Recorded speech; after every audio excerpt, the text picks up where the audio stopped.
क्रिस्त में मेरे प्यारे भाई और बहनों, आप सभी को जय यीशु। आज हम देखेंगे कि एक विश्वासी को गैर विश्वासियों के साथ किस प्रकार संबंध रखना चाहिए, किस प्रकार उनके साथ व्यवहार करना चाहिए, ये आज हम सीखेंगे।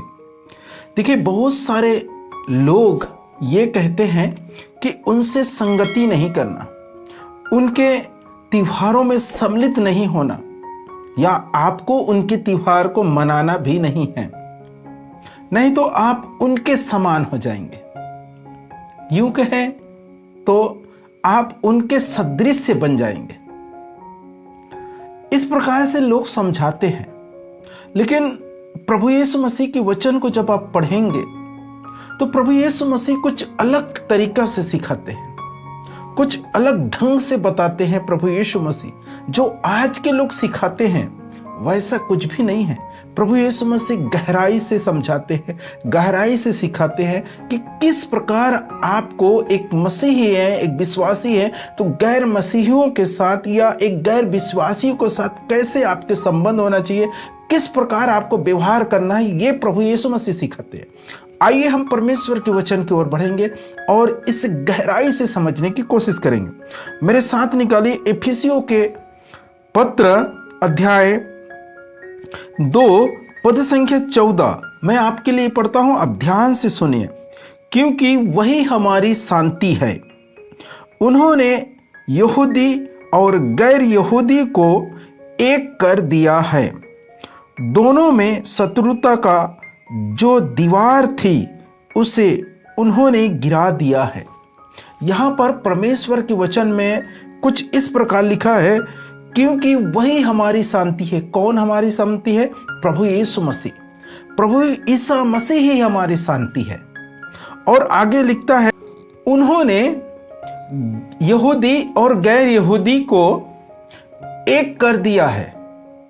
क्या कर दिया है? एक कर दिए। और आगे लिखता है, दोनों में जो शत्रुता का जो दीवार थे उसे प्रभु यीशु मसीह ने गिरा दिया है। अब क्या रह गया है बताओ? यहूदी गैर यहूदी को एक कर दिया उसने, दोनों के बीच में जो शत्रुता का दीवार थी उसे गिरा दिया है। अब रह क्या गया है? सिर्फ मसीही लोगों के पास रह गया है, विश्वासियों के बीच में यही रह गया कि हर एक व्यक्ति से प्रेम करना है। जो शत्रुता की जो दीवार है उससे प्रभु यीशु मसीह ने गिरा दिया। जो हम दोनों दूर थे, विश्वासी अविश्वासी मेल नहीं हो सकते थे, उन्हें मिला दिया है। प्रभु यीशु मसीह ने एक कर दिया है। अब क्या रह चुका है? सिर्फ प्रेम। जो प्रभु यीशु मसीह को जानते हैं, जो प्रभु यीशु मसीह को पहचानते हैं, जो प्रभु यीशु मसीह की भक्त है, उसे क्या करना चाहिए? ना ही गैर यहूदी देखना चाहिए, गैर मसीही देखना चाहिए, या अन्य कोई भी समाज के हो, उसे ये नहीं देखना चाहिए कि वो मूर्ति पूजक है। ये नहीं कहना चाहिए कि उनके त्योहारों में सम्मिलित नहीं हो सकता। ये नहीं कहना चाहिए कि उनके त्योहार में मैं सम्मिलित हो जाऊंगा तो मूर्ति पूजक बन जाऊंगा। ऐसा कभी नहीं कहना। प्रभु यीशु मसीह ने इन सब बातों को गिरा दिया है, हटा दिया है, हम सबको एक कर दिया है। अब हमें क्या करना चाहिए? हमें प्रेम पूर्वक उनके पास जाकर आनंद के साथ गले लगाकर उससे प्यार के साथ उनके त्योहारों में सम्मिलित होना है। आनंद के साथ, आदर सम्मान के साथ उसे गले लगाना है, उसे अपनाना है। क्यों ना वो मूर्ति पूजक है, नो प्रॉब्लम, कोई टेंशन नहीं, रहने दो मूर्ति पूजक। हम उसे एक दिन हमारे प्रेम से हम बदल देंगे। मेरे प्रियो, प्रभु यीशु मसीह ने यह सिखाया है कि इस प्रकार हमें गैर यहूदियों के साथ, गैर विश्वासियों के साथ, गैर मसीहियों के साथ व्यवहार करना है। और वो प्रेम के कारण जो हम प्रकट करेंगे, प्रभु यीशु मसीह के प्रेम उनके बीच में जब प्रकट करेंगे, तो वो प्रेम के कारण, प्रेम को देखकर उसके मन हृदय पिघल जाएंगे और प्रभु यीशु मसीह को वो अपना लेंगे। मेरे प्रियो, लेकिन आज कुछ अलग है। आज हमें सिखाने वाले लोग कुछ अलग ही सिखाते। आपको बिल्कुल नहीं जाना है उनके पास, आपको बिल्कुल सम्मिलित नहीं होना है उनके साथ। यदि आप गए भी, सम्मिलित हुए, तो आप मूर्ति पूजक बन जाएंगे। देखिए, मैं बहुत सारे वीडियो में यही बताता हूं कि हम सब अलग अलग धर्म से, अलग अलग समाज से आए और हमारे परिवार, सगा संबंधित, माता पिता, कुछ रिश्तेदार सब वही है कि वही हैं। उनसे भी हमें अलग कर देते हैं ये लोग। लेकिन प्रभु यीशु मसीह तो ऐसा नहीं कहते। प्रभु यीशु मसीह के वचन में तो ऐसा नहीं लिखा है। प्रभु यीशु मसीह के वचन में लिखा है, जो दोनों के बीच शत्रुता का जो दीवार थी उसे गिरा दिया है, दोनों को एक कर दिया है, इस प्रकार से कहते हैं। लेकिन आज हमें अपने लोगों के साथ मिलकर आनंद पूर्वक इस त्योहार को नहीं मना सकते।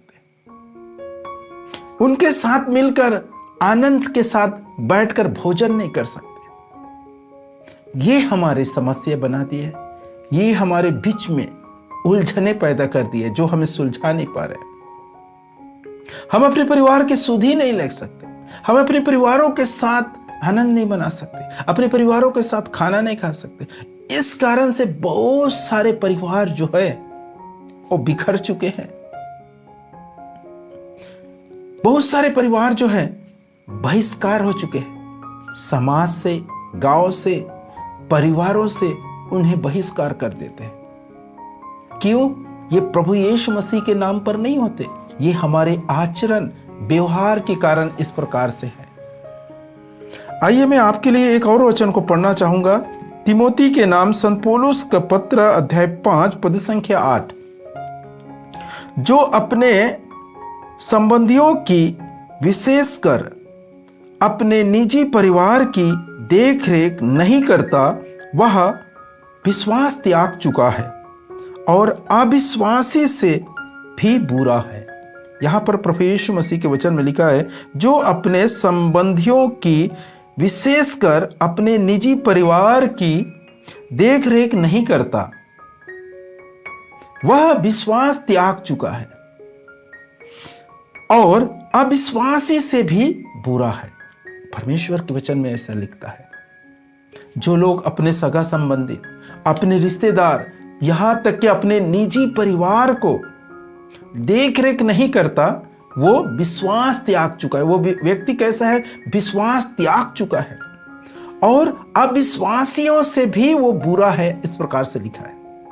अपने निजी परिवार, अपने सगा संबंधी, अपने रिश्तेदारों का जो सुध ही नहीं लेते, देखरेख नहीं करते। लेकिन हमें तो मना करते हैं उनके पास जाने के लिए। नहीं, हम लोगों को तो मना कर देते हैं, कैसे हम सुध ही लेंगे। आज हमारे परिवार वाले लोग आनंद के साथ, उल्लास से दीपावली के त्योहार मना रहे, लेकिन हम उनके पास जा ही नहीं सकते। अगर हम सम्मिलित भी होंगे तो इस संसार के सदृश बन जाएंगे, यहां तक कि मूर्ति पूजक बन जाएंगे हम। सिर्फ जाने से, गले लगाने से, उनकी मिठाई खा लेने से, उनके फटाका फोड़ लेने से हम क्या बन जाएंगे? मूर्ति पूजक, इस दुनिया के सदृश से। इस प्रकार से हमें न जाने कितने हमारे ऊपर इस प्रकार से जो नियम हैं, बातें हैं, उनके गट्ठे बनाकर हमारे सर पर रख दिए हैं, हम चाहकर भी नहीं उठ पा रहे हैं। मेरे प्रियो, ऐसा बिल्कुल ना करें। परमेश्वर के वचन पे ध्यान दीजिए। परमेश्वर के वचन में क्या लिखा है उसे समझने की कोशिश कीजिए। परमेश्वर चाहता है कि हम सब प्रेम से रहें, हम सब एक साथ रहें, क्योंकि हम जो सोचते हैं, हम जो समझते हैं, मूर्ति पूजक, इस दुनिया के सदृश हम बन जाएंगे। इन सब बातों को तो प्रभु यीशु मसीह ने क्रूस पर उठा लिया और ठोक दिए। अब हमारे पास सिर्फ एक ही विकल्प रह चुका है, एक ही ऑप्शन है कि हम सबसे प्रेम के साथ रहें, प्यार ही प्यार बांटे। जिस प्रकार प्रभु यीशु मसीह ने सबों से प्रेम किया, जो उसके पास आए, यूदा इस्करियोती, जो प्रभु यीशु मसीह को पकड़वाए, उसे जानता था प्रभु यीशु मसीह कि ये मुझे पकड़वाने वाला है, फिर भी जब प्रभु यीशु मसीह के पास आए तो उसे गले लगाया। प्रभु ने नहीं ठुकराया उसे। लेकिन आज परमेश्वर तो वही हमें सिखाता है जो प्रभु यीशु मसीह के अनुयायी है, प्रभु यीशु मसीह के शिष्य आज उन्हें क्या सिखाते कि तुम भी, तुम्हारे कितने बड़े भी दुश्मन क्यों ना हो, उससे आप गले लगाइए, उसे अपना लीजिए। ये प्रभु यीशु मसीह ने सिखाता है।